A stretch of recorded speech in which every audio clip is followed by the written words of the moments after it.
Ed Sheeran, Small Bump, Acoustic Boat Sessions. On va voir le riff principal qui sert donc d'introduction, de couplet et de refrain, donc il sert énormément. Donc on va vraiment le détailler dans une vidéo à part et puis je ferai le reste dans une autre. Il y a un capodastre casse-3, les accords ne sont pas très difficiles, on va les voir. Ce qui est difficile c'est la main gauche. Et encore ça va, c'est pas l'enfer mais c'est l'enchaînement à faire en sorte qu'ils deviennent vraiment complètement naturels. Voilà, ça peut prendre un petit peu de temps.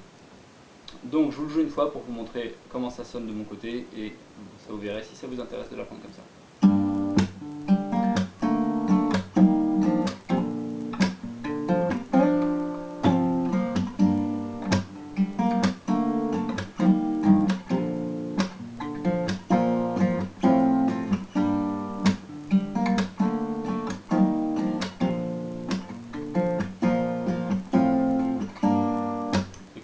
Etc.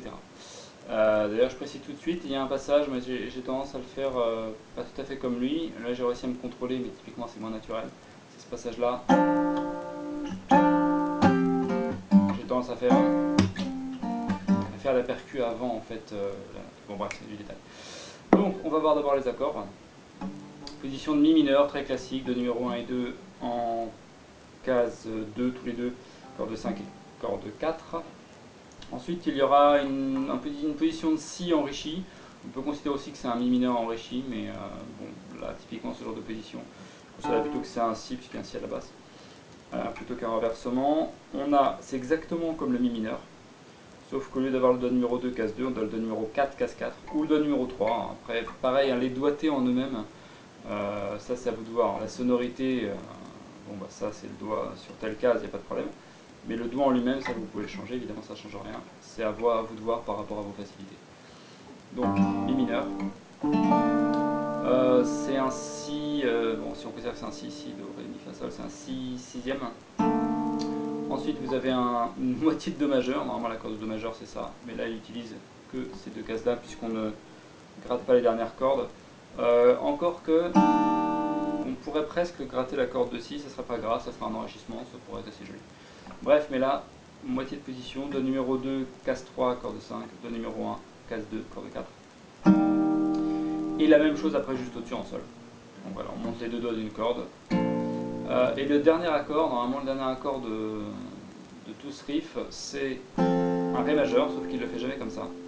Soit il le fait pas du tout d'ailleurs, c'est juste un mouvement mélodique. Quand il fait ça, il est un peu caché ici, là. Vous voyez, au départ, on reconnaît le haut de la position du ré majeur. Ou alors il le fait en renversement carrément quand il fait ça. Voilà, et là on reconnaît en bas la moitié de la position de ré majeur. Mais c'est ce qu'on appelle un renversement. Je suppose que la plupart d'entre vous savent ce que c'est. On prend l'accord de base, sauf qu'au lieu d'avoir le ré comme note la plus grave de l'accord, on va avoir le fa dièse ici, qui est une note de l'accord de ré majeur, ce qui nous donne un renversement. On utilise ça typiquement quand on veut des mouvements de basse. C'est plus mélodieux que ça. Vous voyez, il n'y a pas de mélodie là quand on joue ça. Alors que là, on chante très facilement. Ça, voilà. Donc les renversements en général sont utilisés pour ça, pour permettre des mouvements mélodiques sur des accords, ce qui rend les enchaînements d'accords plus mélodieux. Donc, sol majeur, ré majeur renversé, je le détaille vite fait pour ceux qui ne le connaîtraient pas, do numéro 1 tout en haut, case 2, do numéro 2, case 2 aussi, mais corde 3, et do numéro 3, case 3, corde 2, il n'a pas bougé en fait depuis l'accord de sol. Voilà, maintenant on va voir ce qui est vraiment problématique dans ce morceau, c'est-à-dire la main droite. Alors la main droite, il y a des enchaînements d'accords plaqués, de percussions, des petits retours et des arpèges. Donc c'est vraiment la totale. Et il enchaîne vraiment tout ça, quoi. Et c'est ce qui rend vraiment le riff intéressant. Donc on commence sur l'accord de mi mineur. Les accords s'enchaînent dans l'ordre dans lequel je vous les ai montrés. On commence par un accord plaqué, pouce index majeur annulaire sur les cordes 6, 4, 3 et 2. Et on enchaîne avec une percussion. La percussion, main fermée, très important parce qu'on va tout de suite enchaîner avec un arpège, donc il faut que les doigts soient le plus proches des cordes possible. D'ailleurs, l'arpège, je vous le détaille tout de suite, pouce index majeur, cordes 5, 4 et 3. Donc quand vous venez faire votre percussion, pensez déjà à la suite, et grosso modo, venez percuter les cordes avec votre pouce, votre index et votre majeur, qui viennent déjà quasiment, en tout cas, sur les cordes qu'on va gratter ensuite. Donc accord plaqué, percussion, et arpège, pouce index majeur.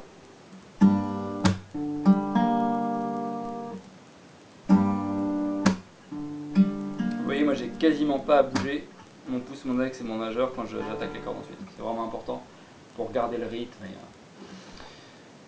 Ensuite, une deuxième percussion. Voilà,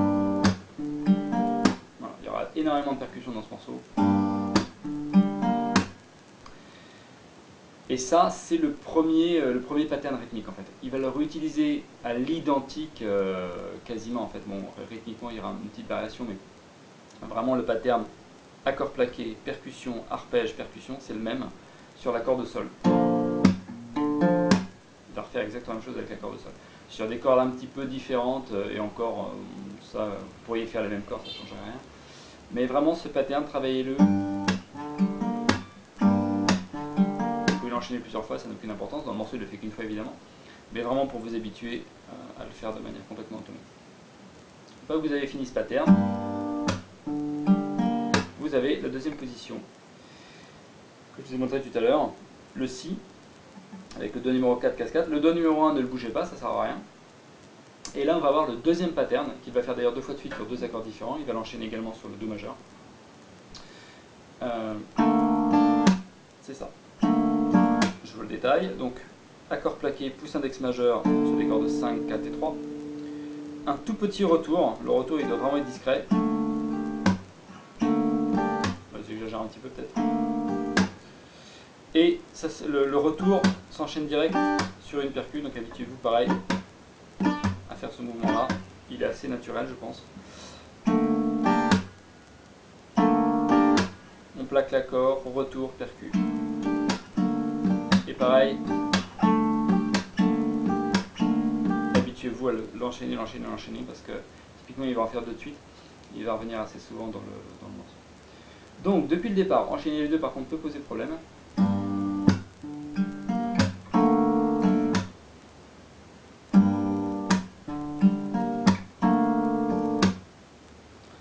Et il va faire exactement le même pattern que le deuxième là, sur l'accord de Do majeur qu'on a vu tout à l'heure.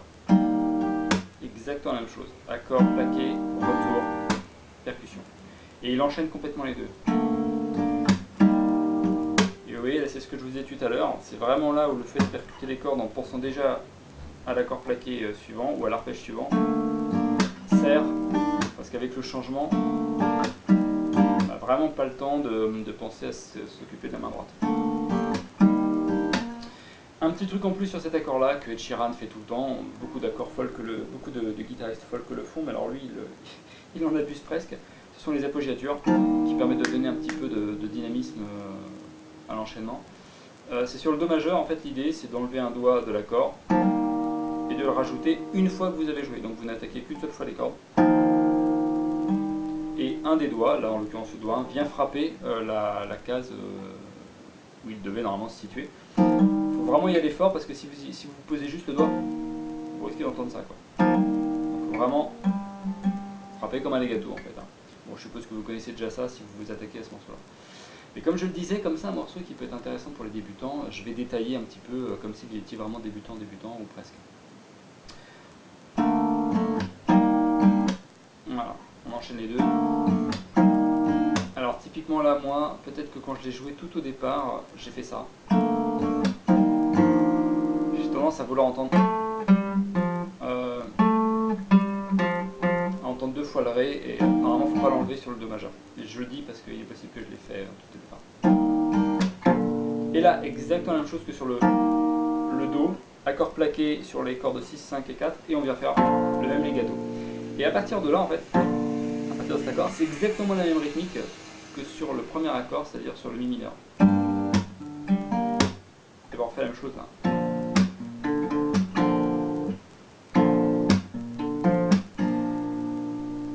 Je fais des conneries ou pas? Non, si. Pardon, ça s'arrête là. Ça s'arrête sur la percu. Donc accord plaqué, cordes 6, 5 et 4. Percussion, arpège. Alors là, l'arpège il le fera de 2 manières différentes selon l'endroit où il se retrouve dans le morceau. Parfois il le fait cordes 5, 4 et 3, et le tout premier il le fait cordes 6, 5 et 4. Ça je ne sais pas trop si c'est exactement contrôlé ou s'il le fait un peu en fonction du feeling du moment, mais bon je précise quand même. Donc accord plaqué, percussion, arpège, percussion, exactement comme sur le mémilien. Donc voilà, je vous refais tout ça depuis le départ.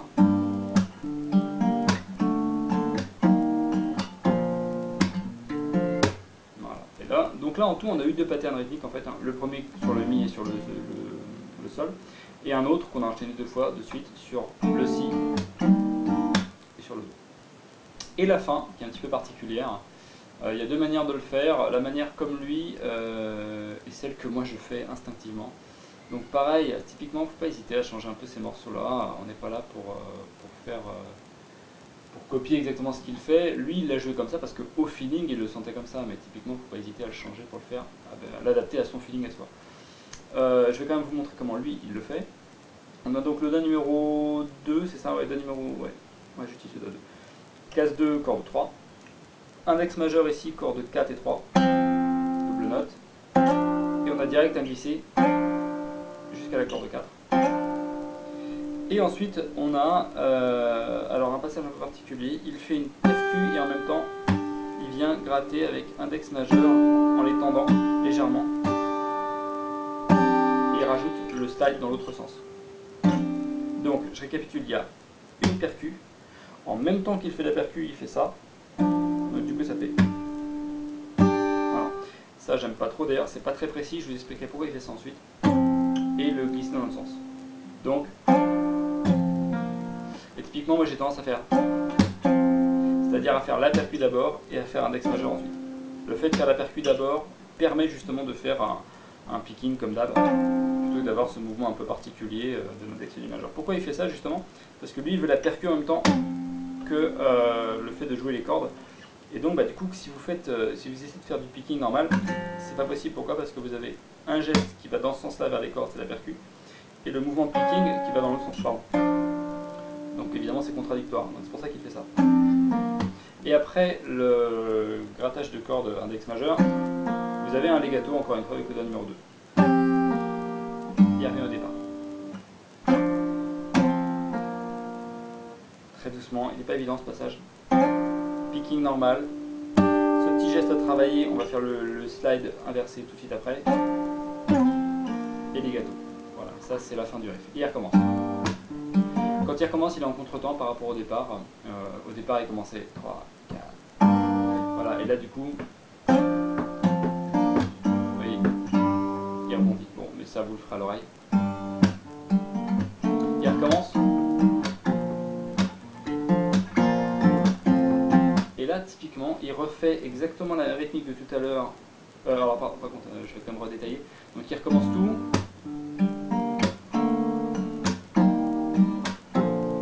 Jusque là. Voilà. Donc, juste avant, c'est là où il y a une variation. Il recommence tout exactement à l'identique. Et la variation de la fin, en fait, il recommence la même séquence rythmique. La deuxième séquence rythmique, vous vous souvenez, c'était plaquage, retour, percu. Mais avec deux autres accords, avec l'accord de Sol majeur et l'accord renversé dont je parlais tout à l'heure de Ré majeur. Il recommence. Et là, il va tout le temps enchaîner cette variation. Quand il boucle, il revient systématiquement sur celle-là. Celle-là ne sert qu'une seule fois dans le morceau. Donc elle n'est pas évidente à prendre en main et elle ne sert qu'une seule fois. Et donc là, exactement la même rythmique que tout à l'heure, sauf qu'au lieu d'être pouce index majeur, corde 5, 4 et 3, on est pouce sur la corde 6 et index majeur et annulaire sur les cordes 4, 3 et 2, comme sur la corde mi du tout départ. Donc je récapitule quand même. Accord plaqué, retour, percussion. On change d'accord, accord plaqué, retour, percussion. Et ça s'enchaîne. Et il boucle.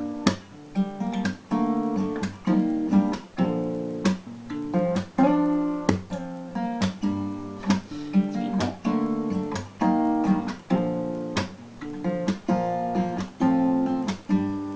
Etc. Oui, typiquement j'ai fait la percu d'abord, j'ai tellement l'habitude que ça me perturbe rythmiquement d'ailleurs, mais bon.